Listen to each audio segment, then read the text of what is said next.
Hi, everyone. This is podcast 2.1 with Alan again. Welcome, Alan. Thank you. Thank you for having me. Awesome. So, I wanted to do this with you again because last week I felt that I cut you short. We were right in the middle of the conversation with China and the US, and I felt that because I was trying to keep it to an hour, that there's a lot of things we could have talked about more that I didn't get to. And the big thing was I didn't even have the video, so I'm still in the process of like trying to figure all this out. And when I was recording in Zoom, I was doing single person and didn't get gallery. So hopefully this time it will work. Yeah, Yes. it's a learning process, I guess. Yeah. Do you think an hour is enough for the conversation? You were telling me earlier that you thought that we would run out of stuff to talk about, but how is an hour for you with podcasting?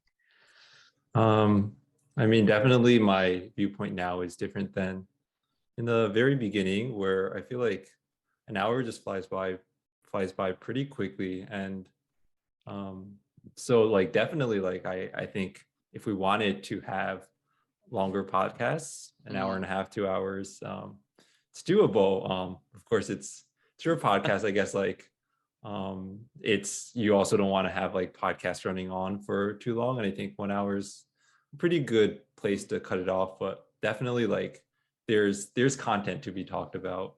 Right, right. And so I'm also trying to get to eventually 150 people that I talk to. That's Dunbar's number. Do you think I can get to that number or 150, and you're talking about different people, like different 150 people? podcasts. Oh wow, that's I would feel like yes, but like that would I feel like would take a while. Like assuming like what one a week, that'd be like almost 3 years that it take you to get Right. that And number. so I So just had that epiphany today. I was like, shoot, if I just do one a week, then I could only do 52 in a year, right? And then the thing is like, if I only talk to someone every 3 years, that's also not good. So I'm trying to figure out the schedule for podcasting. But anyways, that's just where I am. But last time we talked about China and the US. We were talking about US losing quote quote the AI race. Something you convinced me of though is this intellectual property idea that China is stealing intellectual property. That's kind of what was the exact term you used? It was elitism, elitist, is that the term? elitist. Yeah, exactly. And I think for our background, your parents went through education in US too, right? That's why they came over. That's right. So my parents didn't, but I know that a lot of the people around us, our parents came through education. And I looked into the legislation a little bit deeply, and it was actually to prevent. I think this was in 2018 or 2019. Trump was preventing Chinese grad students from coming into the U.S. So do you think that that's just too much of a blanket like covering of trying to protect interests or U.S. interests, I guess, or knowledge, or uh, yeah, what do you think about it? So I think you have some type of quota is very reasonable. To kind of like, you want if it's colleges, universities within the United States, then you want a good portion of those spots to be kind of like reserved for those from the US for native students. Mm, And so I think the idea of having a quota isn't a bad thing in and of itself. Of course, it also there are definitely other factors like how extreme the quota is and whether it's like a hard quota, like literally like as soon as this quota is fulfilled, everyone else is rejected.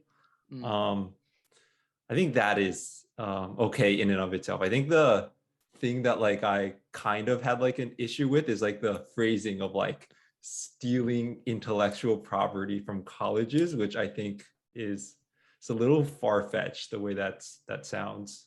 Do you think intellectual property can be stolen? Or like, is there like technologies we should have patents on? Like, I know that technologies we kind of use, like Python, right? Or I use R. It's free, right? Yeah, you don't have to pay for it, and you could use other people's packages and whatnot. But is there something in AI that you think should be patented or protected? I think new ideas can be patented, especially things that are especially like cutting edge and groundbreaking, and that type of research. I can understand if um, like you don't want that stolen. If someone's just discovering it and it's just being worked on, it's like the newest thing, Mm, then that belongs to whoever discovered it. But I think that's actually very different from what's being taught in colleges. Undergrad, even masters, is um, very fundamental knowledge to a lot of fields. If you're studying CS, I use that as an example because I did CS. right. Uh, there's nothing groundbreaking. There's nothing really cutting edge about a bachelor's degree education. Mm, Um, that's the that's the one aspect. The other aspect is students generally go to college for the degree. right. And it like, I don't know, it sounds like, doesn't sound very good to say aloud, but like It's if you, what happens. gain education, but we don't give you the degree, you're going to be pretty pissed off. Right. How about Right. grad school? Because we're focused on undergrad, but what if you're a grad student working, let's say, I think something new happened that recently was nuclear fusion, or if, I don't know, your professor was working on that program and you happen to tag along, you Mhm. know, does that compromise the project then if you bring the knowledge to back to China or another country even when it's, an ongoing project in the European Union, I guess. I would say that can be considered more like taking intellectual property and bringing it somewhere else. Um, and so like it's like a hard line to draw. I feel Yes. like when you hear the word stealing, it's almost sounds like you're just trying to take in as much as you can. Like I think of someone like going to the library and being like, wow, endless intellectual property. Let me just take all of this Mm. and like bring it back to like the motherland or something. Right, right, right, right. Whereas like these, like, if I'm doing research and then I make a discovery, it's it's not as if like it's like I put in the work to make this discovery. It's not that I'm coming here for the purpose of going to the library and like let me check out the maximum number of books every week or something and Hmm. bring that back. Right. So right now, I guess, or at least 20 years ago, we were ahead of the world in technological development, right? If you think of the iPhone or I guess it's 3G was relatively new, internet, right? We kind of were a model for the world. And I guess it's for the world to take in a way, right? To learn if you wanna live in a more technologically developed society. But do you think that would reverse over our lifetime? Like, because I think that um, if China eventually catches up and overtakes us in this realm of AI or technology, we might be going to their universities to learn and steal their knowledge and come back to the US. Do you think that would happen? I think there's a possibility that we're overtaken and that maybe um, for cutting edge research or problems, open problems in the academic realm, Mm. it could be that maybe like China just has more research being published.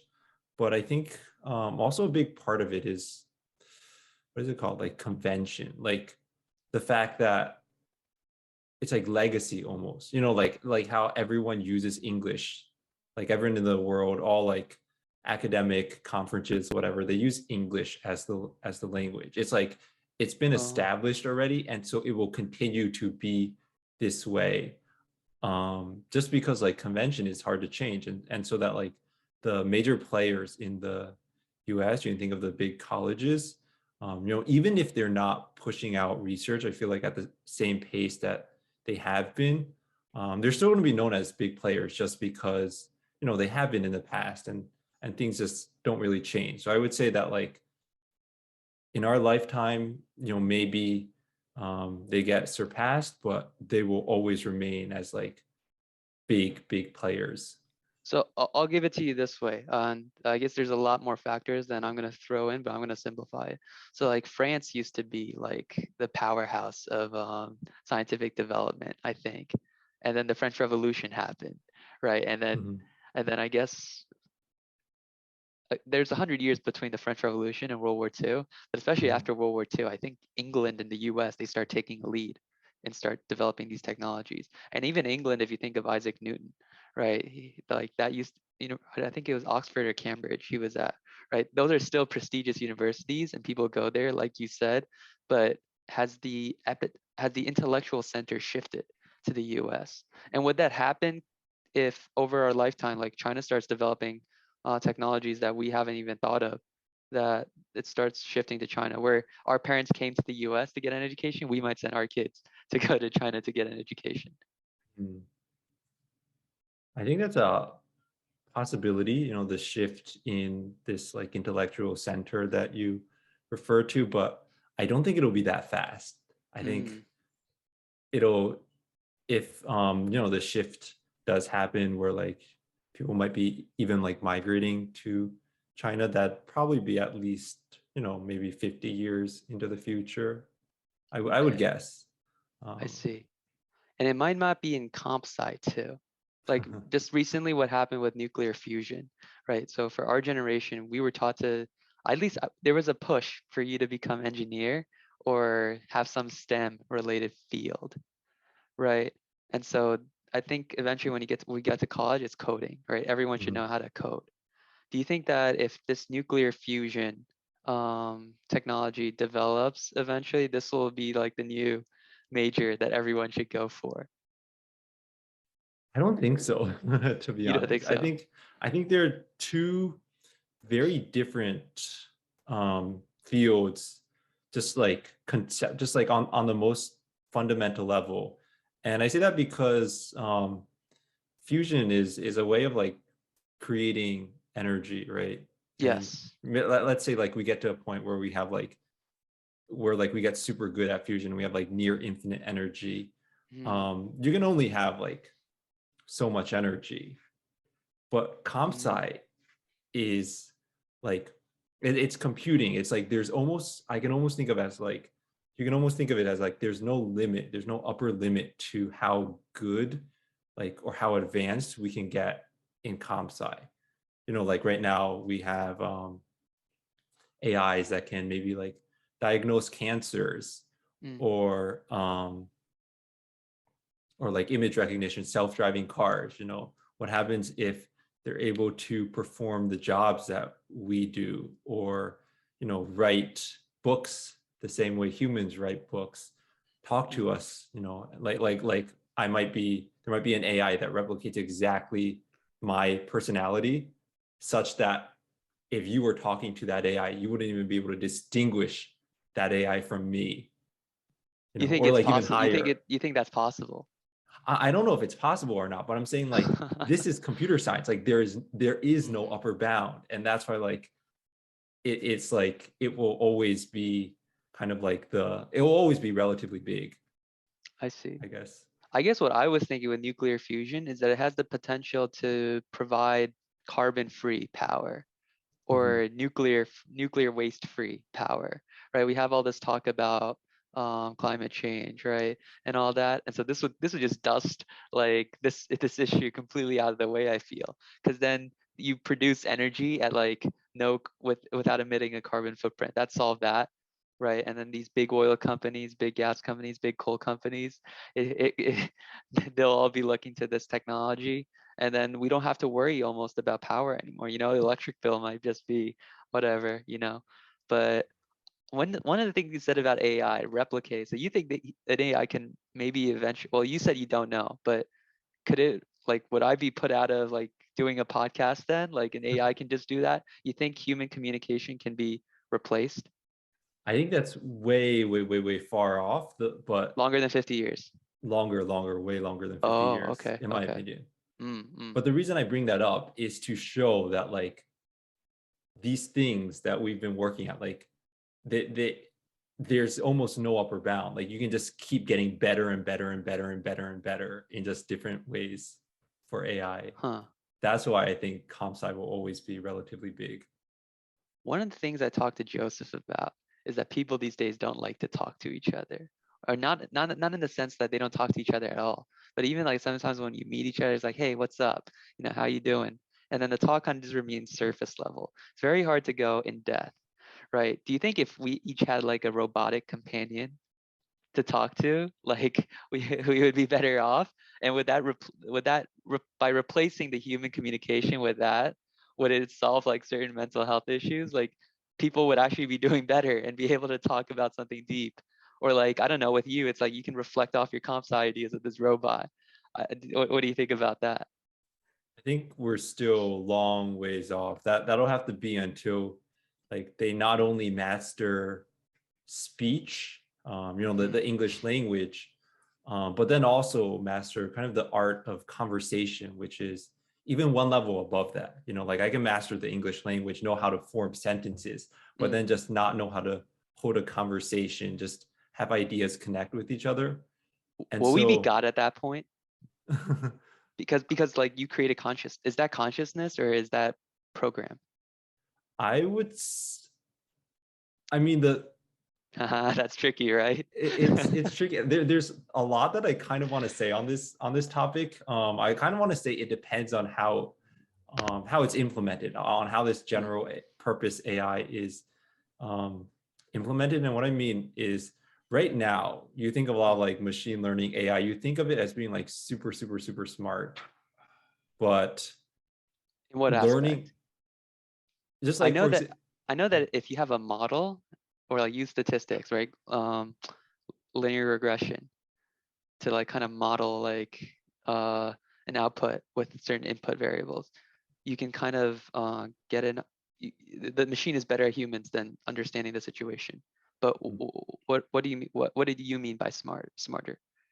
oh, I mean that like there's this conception that AI has like Mm. some type of intelligence. Take AlphaGo, for example, like is able Okay. to play this game super, super, super well. And then like you have to think that like, wow, it's intelligent. Or some people might have this mindset that it is intelligent. It is Mm. able to think, have its own thoughts.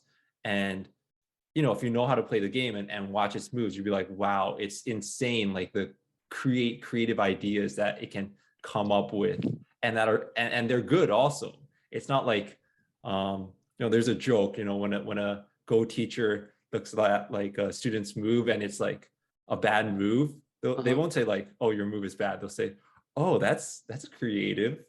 Uh-huh. Uh-huh. Right, That's a right, joke that right. that I hear, but it's creative in a good way. And I think where I'm getting with this is some people think that because it's able to do this, that it's intelligent. But actually, my point is that right now, all our AI, Mm. it's just like all it is a way to minimize some function. For example, for image recognition, if you have like a bunch of images and you want to label them as cats or dogs, you have this loss function that pretty much, if you get it right, you get one. If you get it wrong, you get a zero. Sorry, vice versa, because like the loss should be higher if you get it wrong. If you get it wrong, the loss is higher. If you get it right, the loss is lower.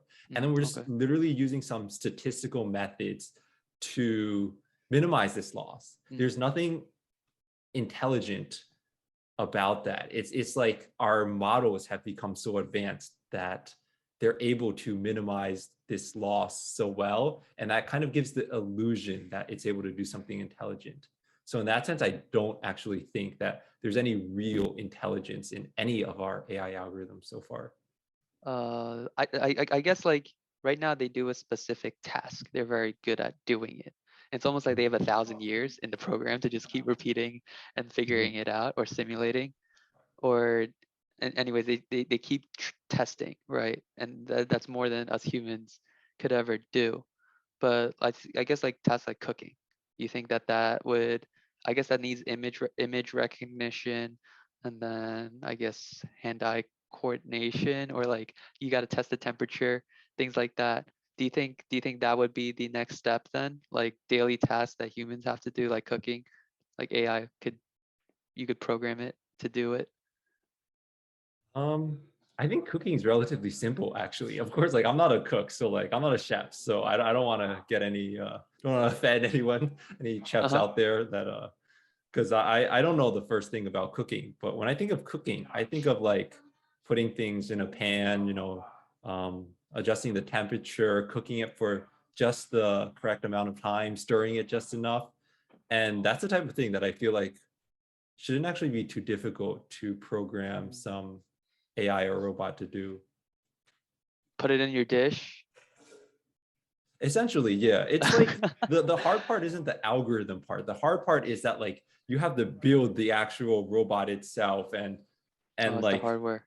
yeah, the hardware and like making it like be able to pour something in the pan, like the just the single action of like maybe pouring salt into the pan, that like the hardware required for that, it probably requires a lot of like precision and it just might not be, worth the money. I see. Let's backpedal a bit. I know that I find that people who tend to be in comp sci, they tend not to use social media. And like you and Chris, you guys tend not to use social media, right? I tend also not to use social media, but for I guess for other reasons. But people who aren't in comp sci, they use social media a lot. Do you think our world today is too into it? And like with Mark Zuckerberg wanting to create a metaverse, get more people online and for longer and to do their social activities. Do you think that's too much, or we'll adapt to it as a society? um actually, like, just to talk about that first point of like, I was really thinking when you started to say comp sci people don't use social media Uh-huh. nearly as much as other people. Right. um I feel like that's part of that is kind of just due to like personality of like comp sci people. If you're like comp sci, you're like literally looking at like code all day. It's very Mm. logical thing. It's Yeah, we're very illogical opposite beings. almost. It's very very opposite from what it takes to just be good with people, be good at parties. So I think that's How about one it's a to one, factor. like right now, podcast? That would comp sci people be good at that? I feel. I think you're doing great, but what do you think? uh I would say depends on the topic. Like everyone's able to talk about things that they're familiar with. Most comp sci people, if you give them a topic that's related to comp sci, related to something they're familiar with, they'd be able to speak on it. But also, I think comp sci people are probably not the best at talking. So Hmm. I would say, I would put them at average, 1 to 1. I see. Not I not the see. best, but not.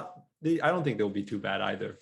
I see. So if it's a topic of their interest or of what they're studying, they could go on for a long time. But if it's something like just casual conversation, then it's a no-brainer. Do you, Yeah, don't do you want to like group don't want to too group much, people, but but generally, yeah, it's generally, generally true, I'd say. I see. Do you think it's made harder by the fact that there's certain things you can't say in society that you sort of get canceled about? Kind of like Long Beach Griffy. Oh yeah, like, glad you brought that up. And so to give some background on this, I actually sent Austin some news, basically as a Reddit thread, and it said that this one channel had some videos removed. Channel, it's a very popular channel, goes by the name is LongBeachGriffy, and he makes a lot of satirical videos on some rather sensitive topics. Hmm. And basically, one of the videos, actually, multiple videos got taken down, but one of them was a video that poked fun of the fact that Hollywood likes to increase diversity. They love diversity in their videos. Hmm. And he was kind of just poking fun of that and then like making a comedy sketch where he was saying, oh, what what should our next video be? And then like all the responses are like, oh, let's make it like super, super, super diverse as possible. And it's obviously satire. Right. But it's not like it promotes violence. It doesn't, it's not saying anything bad, promoting any bad ideology. And so I sent And you that because this was taken off of YouTube. this was taken off of YouTube. So I sent you that because I thought that was kind of extreme. And I Mm. just was like, why would this have been taken down from YouTube? Yeah. What are your thoughts on that? Have you watched the video, by the way? I watched the video on the one where he starts saying black people are slaves to the systemic racism, and then the other guy's like, yeah, that's true. And then he started going even more radical, like all cops are racist. And then the guy starts going, no, I don't think that's true. And then he's like, there's like black cops, and he's like, yeah, those guys are racist too. And then the guy's like, Wait, that oh, doesn't make any sense. it's not that one, I think. I think I watched Wait, another one than you did. You did then. oh, did I send you I the saw I wrong saw link? him I saw him dressing up in different Hollywood costumes, I think. I don't think I watched that one. Oh, But I could see how that's controversial. hmm. And then it's like you got to open your third eye and then see things through the way a black person does and whatnot. But I feel that because he's black, he can say that in a way. If like you and I said that, well, that would be very dangerous.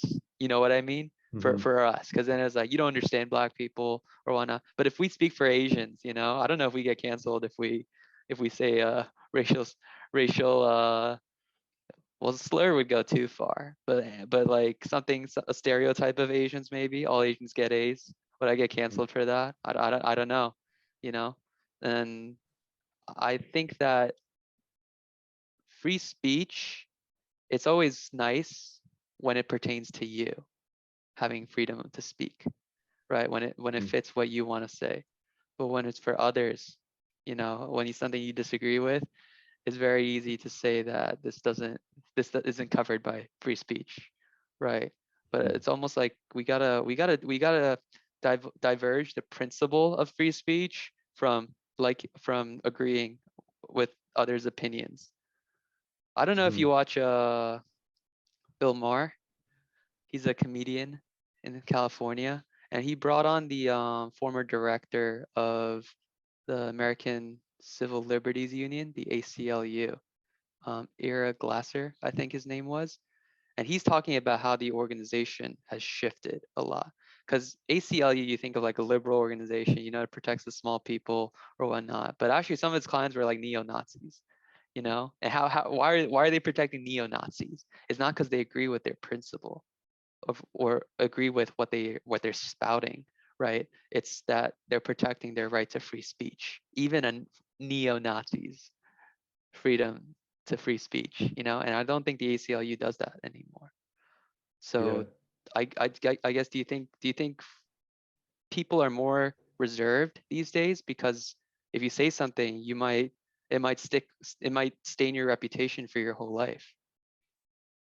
I would say definitely. I think that there's that quote that goes, I may not agree with what you say, but I'll defend your right to say it. You Uh-huh. might know who said it. I don't. I Do actually you? don't. I You don't don't? know. Have you Yeah. heard of that quote? I don't know No, if I'm I haven't. misquoting, but it's something like that. And It kind sounds of like a quote though. yeah, the point is that like you can say what you want, and if you say something foolish, if you say something stupid, then people might just not listen to you. Hmm. And therefore there's no need to try and censor or try to remove almost anything. Hmm. Obviously there might be some extreme examples where like you're trying to incite violence, you're trying to say why don't we go and gather and then like burn down the White House or something. If you're just making a comedy sketch, for example, Hmm. what's the rationale behind censoring it, behind taking it down from YouTube? Did YouTube ever give a reason for it, for the Of course not. censoring? They it's, didn't? it's like Oh, I wish they, they would at least give us reason, If you do something like that, like drastic, you have to back yourself up. You know what I mean? Like we have to back ourselves up. We've been writing like essays our whole lives up through college. We have to back up our positions. Hmm. why don't we pivot away from free speech a bit, unless you have something you want to ask or add to it. No, I don't. I guess I kind of wanted to show the video. I have it here, but I Go don't know if for it. that's go Share for it. screen. All right, let me Yeah. share screen. Cool. Yeah. City Yeah. in Hollywood. Only reboots, everyone. We need ideas for more diversity in Hollywood. Only reboots. That's all we're good at. What do we got? Yes, Tom, I was thinking we reboot The Color Purple with an all Asian cast. Yes, that's perfect. What's next? I think the next Spider-Man should be a poor, marginalized, pansexual Muslim. That is fantastic. Yes, the LGBT community would love it. What do we have next? How about a live action Toy Story movie with an all-female cast, a woman of every color, standing up against the patriarchy because they're tired of being manhandled by a bigoted, sexist little boy. Okay, yeah, that's great. We can also get the Me Too movement behind this. Or maybe a Forrest Gump remake without the mentally disabled slander because it's insensitive and... I'll pause here just to not show the whole video, but you kind of get the point, right? He's like making fun of the fact that Hollywood likes to bring in diversity, and people might agree with that. People might disagree with that. You might be like, oh, it's a good thing that they're bringing in diversity. Some people might be like, oh, it's not necessary. But in any case, like there's nothing fundamentally wrong with what he's saying. At the end of the day, it's kind of a comedy sketch that he's making. And so my only kind of issue is that like with the fact that it was taken down is that like, why is it getting to this point? Like, why are we taking down videos that, there's just almost no reason for this video to be taken down. And Right. yeah, a bunch of his videos were taken down. And according to that Reddit thread, a bunch of smaller YouTube channels who dare talk about some more sensitive topics also were attacked, like all throughout the years. Huh. Do you think diversity can be, I guess, instilled into people through laws? Like eventually, if we keep forcing, or not forcing, but I guess nudging society in the direction that we need more inclusion and whatnot, that eventually people will include like everyone, or is this like only the wish or ideal like situation for some people? I think like, don't get me wrong, I feel like diversity and inclusion is a very, very important principle. And that, if Hollywood wishes to increase its diversity, that's it's a good initiative on their part. The thing that I disagree with, though, is the fact that you kind of people can't really speak out against this. And I think you're asking if we keep nudging in this direction, are we going to attain this goal? And to that question, I would say, no, you can't just be like, oh, we need diversity, we need diversity, we need diversity. If you say diversity is bad, we're going to censor you. I think that's completely the wrong way to go about it. What would be a more correct way of going about it then? Do you think? Is it just I guess treat each person as you would, and then like you have to spot their gift, and then hope if everyone has a heart to help each other, then we should be able to nudge people into the right positions based on their credentials or based on their talent alone. I would say that's the ideal way to go about it.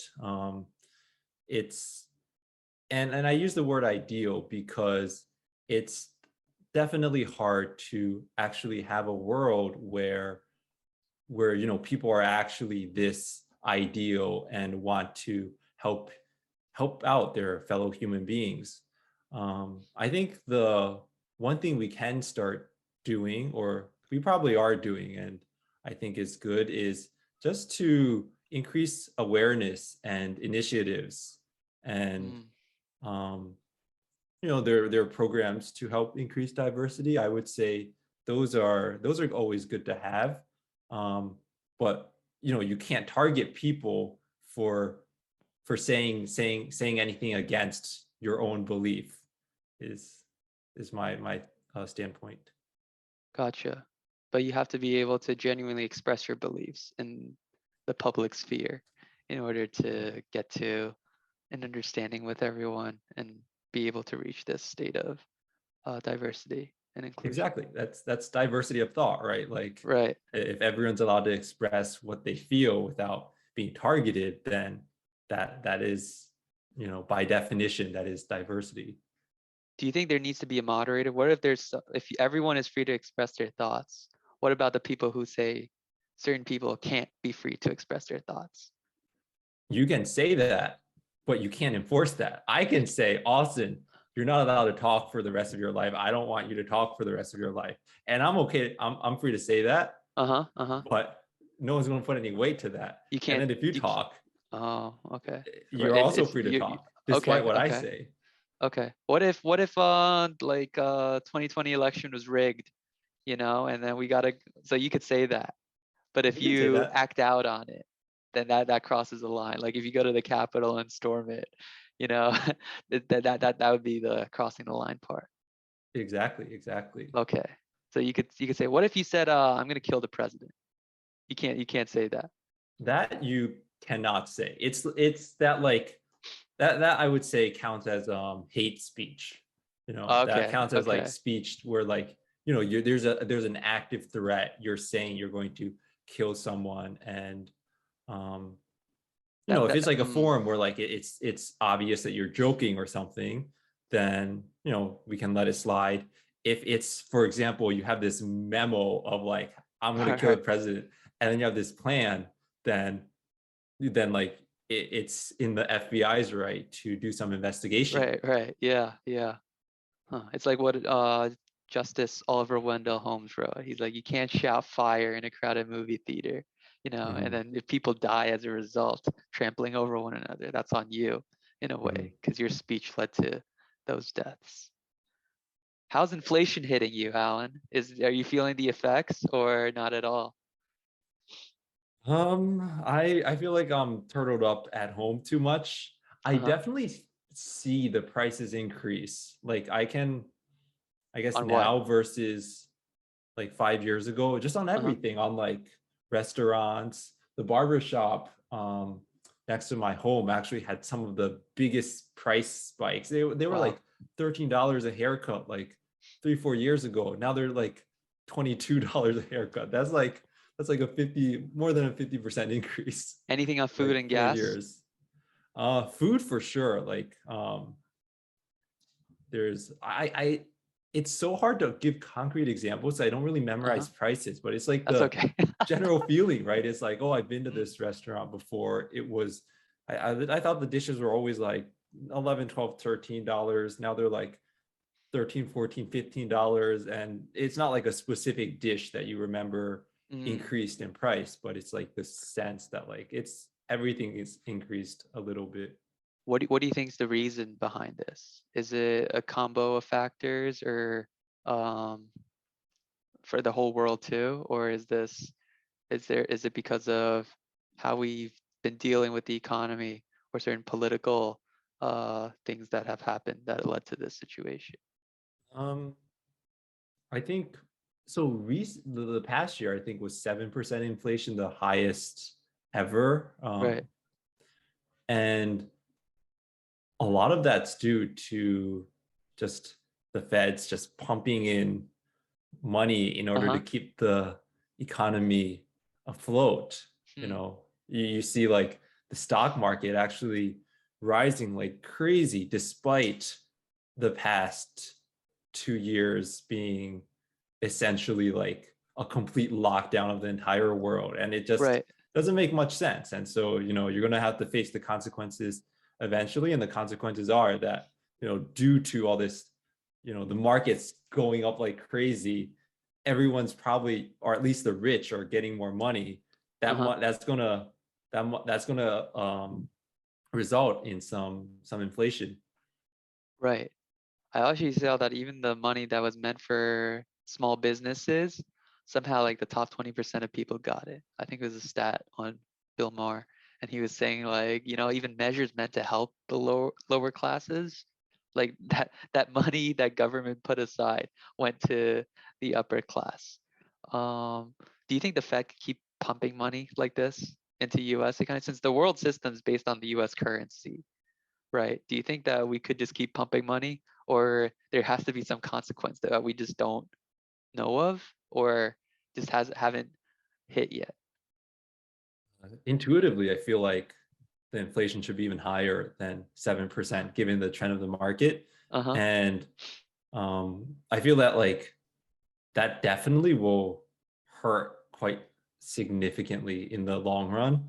But the thing is, I don't actually know how, because I don't understand like the first thing about money and Right. inflation and how economies work. Neither of us are But economists. it's like, intuitively you can feel that if there's this much more money, then either we produce this much more stuff or there's inflation. And it doesn't seem like we're producing this much more stuff. That's kind of the layman's way of putting it. Right. I wonder if that holds after, if like you and I took a class, like we went back to Rutgers and we took a class like and got a degree in economics, right? Mhm. Or maybe like a master's or something. Like we would still have, because I think kind of in terms like you, like there's got to be something wrong with this. Like we're Mhm. either inflating or producing more goods. I don't think we're producing more goods, Mhm. right? So that is something I wonder. Do you think that then the solution is to switch to? Do you think that the solution is to switch to crypto? The thing with, I think the thing with crypto, it doesn't solve the inflation problem. It solves the problem of having a central entity that keeps Controls track it. of all your money. Yeah, that exactly, that controls it. Your bank account is controlled by your bank. Someone hacks into your bank, then they can do whatever they want with your money. And the thing with crypto is that it's more secure in that sense, in that the whole blockchain algorithm that's becoming super big is effectively unhackable. And so in that sense, it's more secure. But I think it's not doesn't have much impact on the inflation Yeah. problem. Do you Mhm. think that like such an unregulated source of currency then would prevent like I guess national governments from tampering with the money supply, and to help, like I guess it doesn't help the US in this case if we switch to crypto, because our money is the standard. But like if you think back to like tariffs, right? Or I guess for our government's case, printing money, right? These are things the government does that only benefits our nation, doesn't benefit everyone. Does crypto even the playing field then? I would say, so this is my economic theory about money and currency, Mm, is that in an ideal world, there's zero inflation. Like why should inflation exist?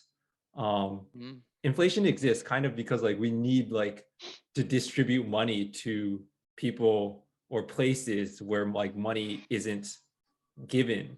Like Jeff Bezos doesn't need any more money, but there are some parts of society, maybe like helping the poor or some government initiatives that need funding. And so we need to somehow take some money from Jeff Bezos uh-huh. and use that to fund some initiatives that are for the common good.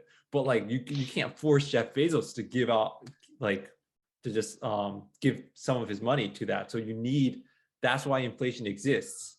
But the thing with crypto actually is after Bitcoins are no longer being printed, I think that's supposed to be in like 2024 or 2028. Wait, why is that? I thought So Bitcoin, you print Bitcoin? Like it's not paper money. What do it's you mean not by print printed. Bitcoin? So I think how it works is right now the total supply of Bitcoin is still being increased, and Okay, they're given to these so-called like miners, these Bitcoin miners. sure. Um, the concept is kind of complicated. I don't really understand it myself completely, but basically you're trying to just guess a hash, and it's like a really, really computationally heavy thing. And then if you're able to guess the hash, you're awarded like X Bitcoins. And usually there's these like really, really big pools of people who combine their computing power, and then you guess the hash, and then everyone gets like a fair share. And that's what like Bitcoin mining is.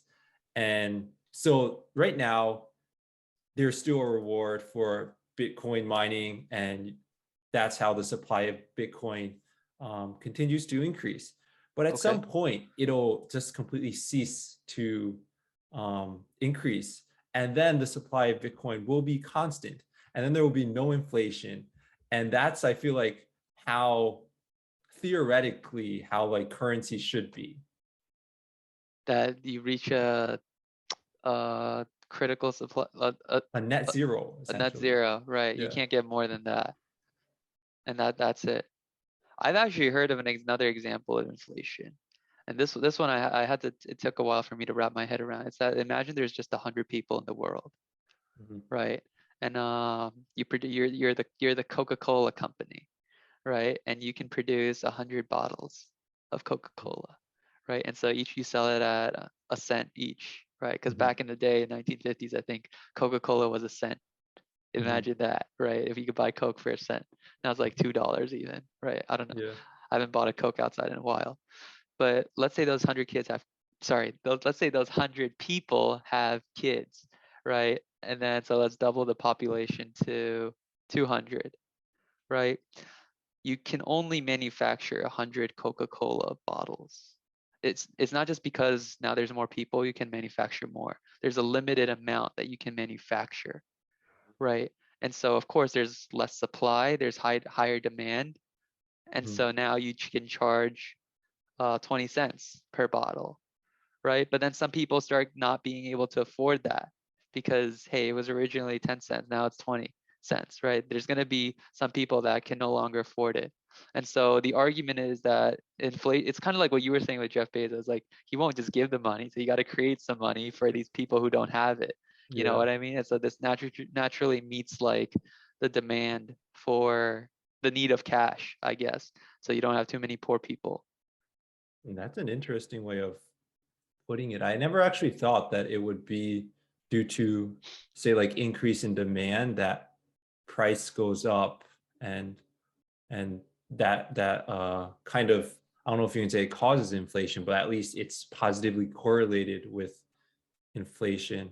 Right. I I don't, always kind of yeah. thought of it as just like, I kind of thought of it as like the other way around, actually. It's like you are printing money, and therefore like people, the companies realize, oh shoot, like there's, or maybe they don't realize this, but like it just, the models, all the programs that they're running in the background that try to optimize the price, Right. they suddenly notice that like people have more money. We're allowed to raise the price due to more money being just in the total supply, and so the price is raised. I feel like Right. that's how I've That's thought how of it.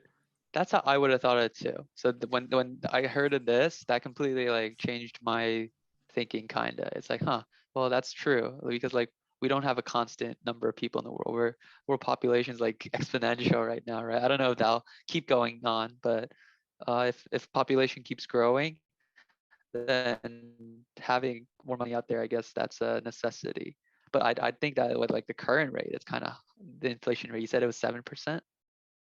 Yeah, there's no Yeah, way there's a 7% increase in population especially during in the COVID. US. Yeah, There's yeah, like birth rates fell, I think, for the first yeah, time in during COVID. No one in the US wants to have a kid, right? Because yeah. it's expensive. Who wants their kid to grow up not like going to school online, right? Mhm. And with these jacked up prices, like who's gonna have a kid, right? So Yeah, congrats to all the mom and dads out there. You made it, I feel. Like if you were able to have a kid during COVID. yeah. But yeah. But and even like discounting that 7% is still nowhere near population growth for 1 year. I feel like population growth should probably be 2% maybe max. Okay, don't quote. I want to look this up almost. Go for it. Yeah, yeah, yeah. Population growth We should per figure it year. out again. 1.1%. 1.1% this year, Yeah. or is that like I guess generally okay? 1.08 in 20. Yeah, it's always very, very constant. It's Is that always around world population 1.1%. or U.S. Yes, population? world. World population 1.8. Interesting. Yeah. Okay, and that was for 2021. US is about 0.35%. Oh yeah, our birth rate fell. Yeah, a lot. It's for, they give a few years, but the variance is very, very small. It's like 1.1, 1.12. So around that figure. Huh. I see. Do you think that things will get better this time next year with inflation, or we're on the train that won't stop?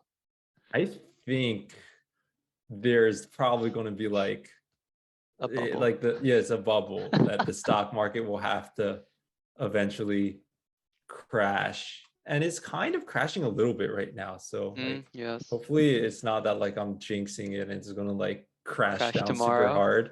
Uh-huh. um There's other things but to worry about. Ukraine and the whole mess over there. Yeah. yeah, But but what I were think you I gonna say? showed you like before, I think once last year or sometime, where like I showed you the average trend, maybe Of the like stock from, market, yeah, from right? like From 2000 1980s. to, yeah, 1980s to 2000 was like very flat.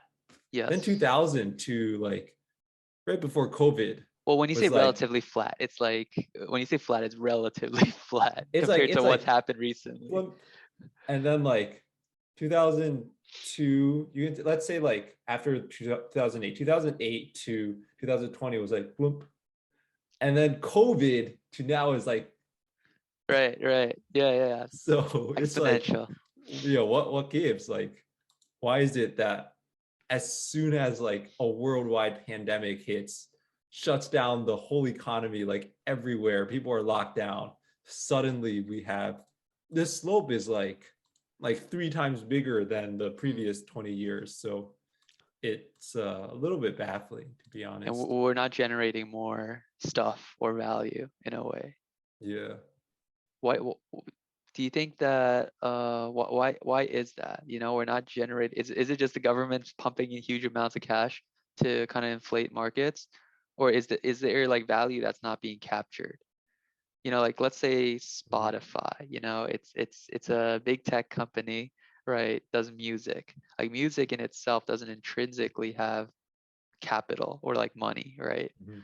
But we place the value on that. Is there things like services like taking care of people, or I guess like when the baby boomers retire, right? There's going to be the need to take care of those people, right? And so is that value not captured by like GPA, or I guess uh oh, not GPA, sorry, GDP. GDP. Oh yeah, or like it's not captured by what we would normally measure. Do you know what I mean? Some hidden value somewhere. Hidden I would say if values. that hidden value exists, it's not because of COVID that it's kind of surfaced to be reflected in the stock market. Um, there could be some hidden value, as you said. Do you think Some coding is a hidden value? um Like Python, you know, no one charges you to use Python, right? Or do they? Maybe they do. How about Java? Java. I think Java, no one charges you, right? You could just download it in yeah, your they're all computer. free. All of these programming languages, if you want a compiler, Java compiler, And Python no one's interpreter, it's all commoditized free. it. No Yeah, one's commoditized it, right? Like yeah. I guess that's one of the great things about comp sci. It's like it's almost like they've created a community of sharers. You know, you can borrow packages from others to build your own and whatnot. And so I don't know why it's not commoditized, but do you think that we can like we Kind can of get that? extract some value from that. I Yeah, think or in the, is that creating value that's not accounted for? I would say in the context of the stock market and the economy, and Mm, there being more money in this stock market, it's not hidden value in that sense. I guess when I was thinking of hidden value, I was thinking of hidden services, I guess, that, would cost money, but we never have thought of it as like costing money. Social media or no? Yeah, maybe, for example, if there could be like a startup, maybe there was a startup, I don't know when, like, How let's about just assume Trump's TikTok was Truth like, Social, that just came yeah, out. let's assume that like in 2020, like all these like social media startups just suddenly realized that, like, oh, there's a lot of value in social media, we can make a lot of money, and due to that they created a lot of value, they had a lot of users, and that was the catalyst for the stock market to go up. I would say that there was hidden value in Zoom. Zoom. Yeah, exactly. So Zoom is one thing where there was hidden value in, but I don't think there's enough of that to justify like this huge spike. It's fallen down a lot, Zoom was like Very 400, 500, now it's Zoom you're 100, talking. right? Oh, let me actually check. Yeah. You got to check because you got investments in this, so it actually matters. I didn't invest in Zoom, but oh man, it's dropping like crazy. Right, but that's part of the overall market trend, right? A lot of stocks are dropping kind of crazy. No, And no, no. Like Zoom you is don't dropping like crazy, crazy. like it's back to 100, no? Right? It is, Is that right? back down to Yeah. 100? Right. Yeah. Yeah, I was kind of shocked by that because I'm still using Zoom. That's what I'm doing the podcast on too. So Yeah. until I find a better platform, this is what we're doing. But you don't do stocks, right? You do options and what's it I called? Bids? calls. Calls, I yeah. kind of like essentially I like selling weekly calls. I think is a nice profit, nice like Oh, we could relatively do a safe whole way. podcast on Definitely can this. do a podcast on How selling calls Alan and makes easy money. why I believe it's not it's I shouldn't say easy money. I should say it's the safest way to guarantee a smaller fixed profit. Next time we do a podcast, you're just gonna be you teaching people, like sharing screen and go, this is what you should do right now to make an easy couple bucks every day. This is I don't know if I am qualified enough to do that, but I can No, but speak from my this is the thing with like us. It's like you always feel that like you're not qualified. There's something I don't know, but it's working for me. You know what? It's like we don't know why it's working, but it's working, right? And it's like there must be something wrong here. Like it can't be this easy to make money. We've always told money doesn't grow on trees, but here we are. Money grows on trees in a way, right? So what is it? Is it you're afraid that perhaps when that bubble comes, you're going to be in more trouble than giving out this advice to people because there were some unexpected factors that you didn't account for? The thing I want to mention is that like it's less profitable than just holding some like big tech stock. So it's like for example, if you held let's say name a tech stock. Name a tech stock. Yeah. Why don't we do Meta? All right. Facebook. Well, Facebook dropped tremendously in the last month, but let's look All at right, it how about before the last Tesla? month. Okay. We'll look at Meta anyway. Okay, if you held Okay. since the beginning of 2019, 100, and then sold, let's say before the huge drop, beginning of 2021. So 3 years, you would go from 125 to 340 about. That's like what, 2.5 times increase? That's very $200 per stock, yeah. That's very profitable. That's more profitable than selling calls would make you, but I feel like selling calls is like low risk. It's very Low low risk, risk. passive So income. yeah, I would say it's not like the most profitable thing. By far, it's not as profitable as like holding on to one of these big tech stocks which have doubled. Tesla is even more insane. Yes. Tesla. I'm sure you know that Tesla It split the stock even too, right? It was like $600, $700, then it split into, I don't know if it's two stocks or four stocks. I think Apple split into four stocks. I don't know. Yeah, I think it's Yeah, pretty common for these splits to happen once stocks get too high. right, right. Tesla, if you held beginning of 2020, it's $80. Uh-huh. If you sold end of 2021, it's 1,000. You made 12 times profit. Wow, right. That's you've turned your 1,000 into 12,000, your 10,000 into 120,000. Do you think Tesla's inflated though? Because didn't they have like issues producing cars? And so then because of the global supply chain, since they weren't able to produce cars, then this value is not matching what its actual production value should be. I honestly like I don't even understand anymore. I don't understand how like Tesla could have went up 10 times in value within the span of like less than 2 years. Hmm. It's like there's no way Tesla as a company just became worth like 15 times more. It's not like they started producing 15 times more cars. Right. So it's Do you think it's something their that marketing or their attention to Elon Musk that's bumping up these stocks? I have to be more of an expert on this To subject say matter in order to say like all I can say is like it doesn't make any sense. it doesn't make any sense. That's the That's only fair. conclusion that I can come to. That's fair. That's fair. Huh. You think virus is receding? Yeah, I would say it's becoming less severe in receding in that Hmm. sense. Um, so hopefully, hopefully it'd be gone by. Hopefully this is the last year we have to deal with it.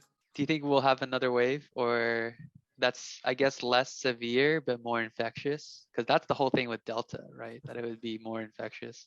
Yeah, maybe. Who knows? You know, Huh. there was a YouTube comment that I saw like at the very, very beginning of the pandemic, Right. where like people kind of just started to realize that like, oh, this is going to be super, super bad. Like we're going to be stuck here. And then it was kind of a joke. And it was like, time traveler, oh, what year are you from? And then like me, 2020. And then time traveler's like, 2020, first year of the pandemic. And it was supposed to be like a joke. Like, look at how bad this is, guys. This is going to last for like multiple years. Right. And now, like, thinking back on it, I'm like, wow, it's like actually going to last. Like, this is a third year. Like, it actually is lasting multiple years. Do you think you lost something these years? Definitely social interaction. Social Yeah. interaction. Everybody's like, just myself included.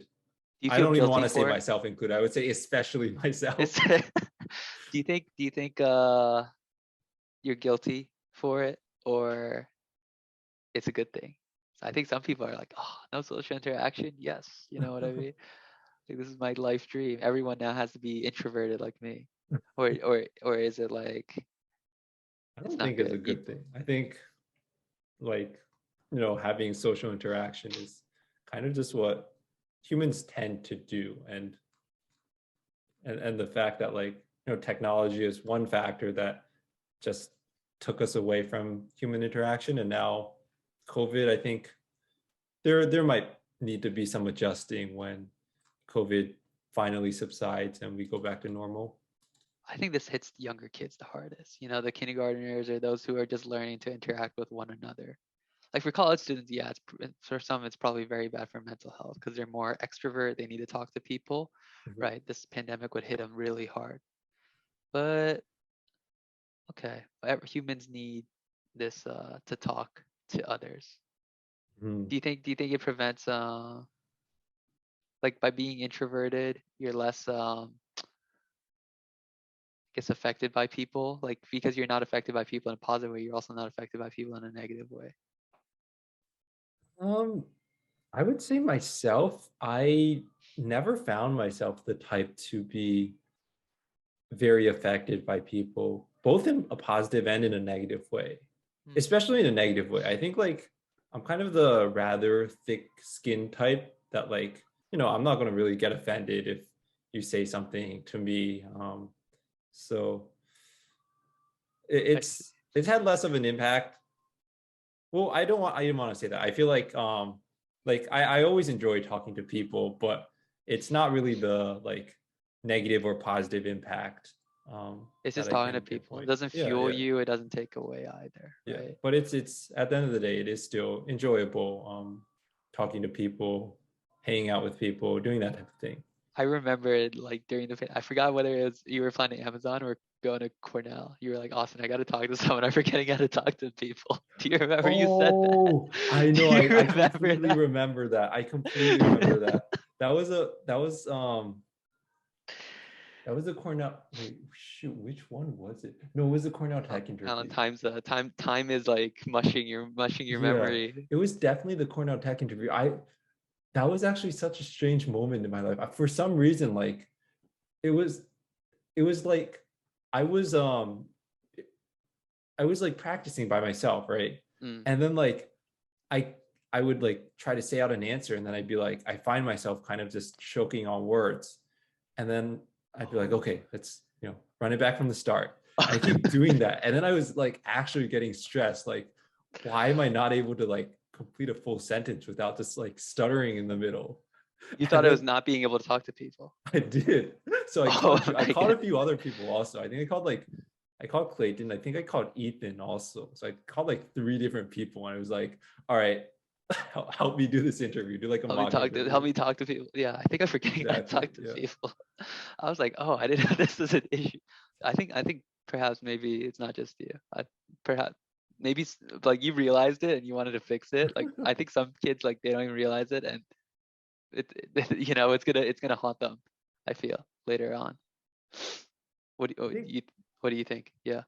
yeah. I think it's partially just like not talking to people, but that at that time it was partially also just like nervousness. Because this same thing, like for my Amazon interview, I didn't actually feel that way at all for some reason. And that was live also. So that was arguably like it should be even more stressful, but I felt like relatively calm for that for some reason. So that Huh. time could have just been like me like having a nervous breakdown because I couldn't complete a sentence. Or it Oh, could have just been like the adjustment period of COVID, and then like I just get used to not talking to people. interesting. Yeah. I see. There was one thing I remember. Oh yeah, an old memory. You remember when we were with Sam sitting in Bush Dining Hall? I think it was like your sophomore year, my freshman year, and then we were talking about the future. It's like, what are we gonna do? And then we were like, none of us had any clue. And Mhm. then I was like, well, do you guys want to make money, or do you guys want to like find some discovery that no one has done before? And then I think Sam was for money, and then to like make ends meet, and then he might do some discovery stuff, but he didn't know. He was just more practical minded. And then you were like, I want to do some like discovery thing. And then I was like, okay, like what kind of discovery thing? And then you were like, maybe like write a paper or like do some research. And then I think I somehow got into the topic. We somehow got into the topic of, would you be okay if that knowledge was just available to all? And then you were like, sure. And I'm like, no way, Alan. You want credit for that research, don't you? Do you remember this conversation or not at all? I don't. I Oh, do okay. not. I've always I thought can about. kind of imagine it, but I don't remember it. You don't remember it? Okay. I guess it was just one of our myriad of conversations. I guess right now you relatively okay with job wise, but you still have that dream, I guess, or not dream, but even like goal or wish for more Hmm. education, research. I do have that. It's probably not as like grand as it was sophomore year, or at least as grand as you kind of made it out to be. Uh-huh. But the thing I feel is that like work is just boring. Like it's not even that I want to do something super, super like amazing. It's that like I want to do something that one, like I have some ownership of, and two, that requires some thinking and creativity and problem solving. And whether that be in academia, just studying a new concept, maybe it could be a startup where I'm in charge of like creating some software end to end. I think I'd rather have that than to work for a big company where it's kind of just maintaining things. It's dull, and not the easy type of dull. It's like dull and hard because you're like always running into like random bugs. Huh. But Okay. that's kind of the biggest thing. Like I don't want to be working for money my whole life. When you say ownership, let's say Amazon, like it's like, oh, Alan, you did a good job. We're promoting you and also giving you stock. So now you have ownership of the company, right? Is that the ownership you're No, no, looking no, no, for? Or no. is it That's another not the type of? ownership. That's I not ownership. ownership means Not that even getting like promoted, like getting to like, I don't know, level vice president or something. that's a No? completely different type of ownership. When I say ownership, I mean like I want to have control over the code, how it runs, the design, that type of thing. Hmm. What would this code be used for? What application? Have you thought of applications like medical, military? What other stuff is code used for? Business, making money, right? We talked a lot about math this podcast. Like I guess helping seniors maybe, or that creating that robot that cooks for you. You know, have you thought about what type of ownership, or is it all paths? Because comp sci is so like universal, I guess. All paths are open right now. Yeah, yeah, all paths. All All paths are open, paths. All but right. ownership in the sense that I want to be the one controlling how it's done versus somebody else going like, oh, we have like a few bugs in this part, or can you like refactor this part of the code? Hmm. Can you make sure like this isn't broken? That type of thing. You know, the thing with like Amazon, because it's a very like operations heavy company, we're like the janitors of Oh, Amazon. really? The software developer, it's like you make sure that like everything's like nice, everything works well. Not the Make sure the physical website doesn't break. janitors, but Not the the physical the code janitors, the janitors. coding janitors. Wow. Yeah, There's even janitors, so janitors out there, you're not looked down upon. Even those who code feel like they're janitors. Right. yeah. It's a negative way of putting it, but like, and people are happy with it. It's not like you're not solving interesting problems. There are definitely interesting problems, but like for me, I'm like a more quantitative person. So that's Mm, the type of direction, more problem solving, right.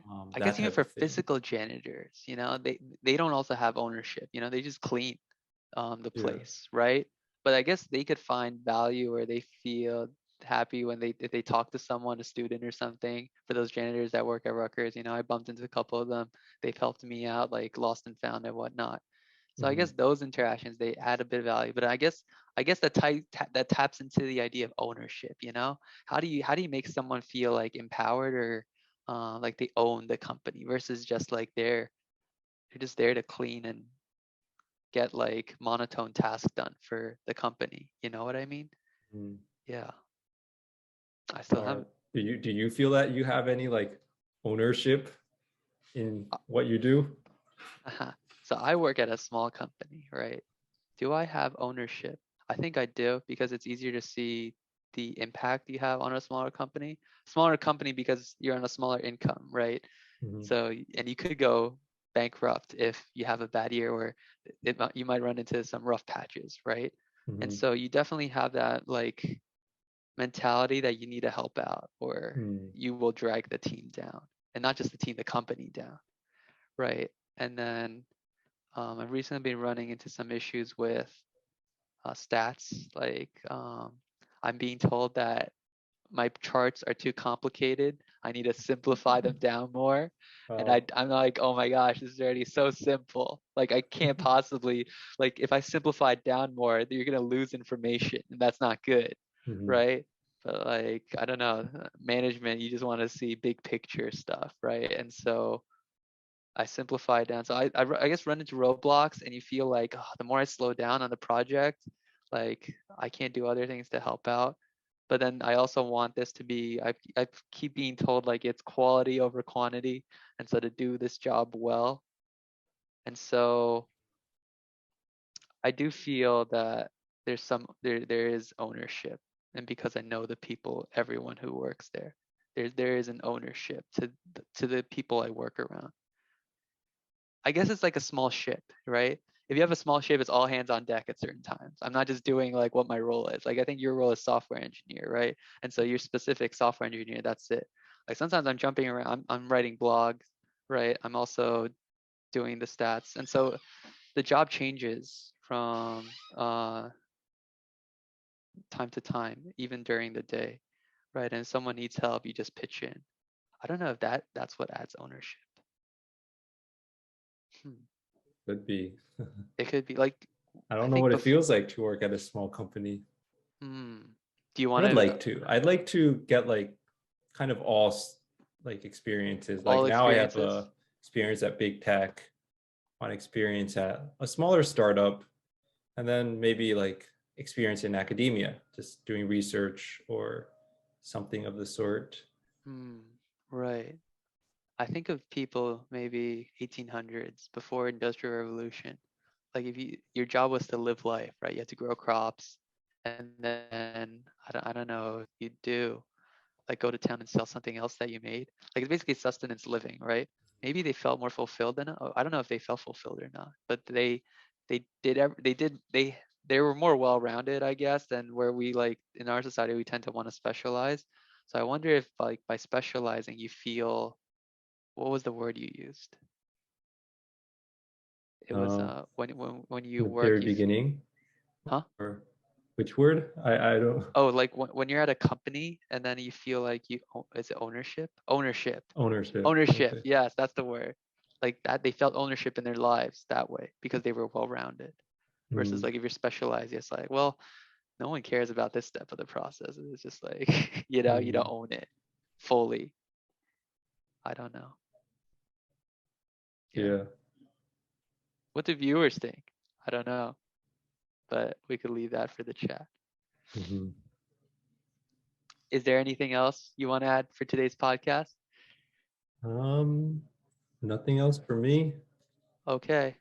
Well, I think we can end here today. Much longer than last podcast. And it's good talking with you, Alan. And maybe next time we'll do that options education lesson. We'll see. We'll see. Okay. Thanks, Alan. Right. Thanks, Austin. Bye.